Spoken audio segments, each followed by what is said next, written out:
issue dito ay yung mahal ang bilihin, yun ang sinabi kanina. Alam nyo ba na ang inflation rate sa bigas nitong taon ng 2017 ay 8% at ang isda ay 11%. At ang kagulat-gulat, yung mga gulay, 12%. Anong ibig sabihin nito? Kulang tayo sa produksyon. Walang kinalaman dito yung train law. Ang kailangan dito ay palakasin ang agrikultura sa pamamagitan ng pagbigay ng subsidiya dito sa mga farmers para yung kanilang pananim ay maging mausbong.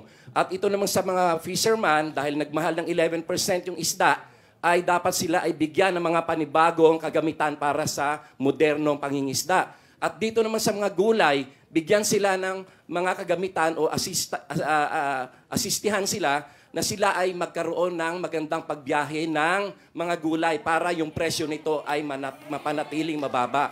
Walang kinalaman yung train load dyan.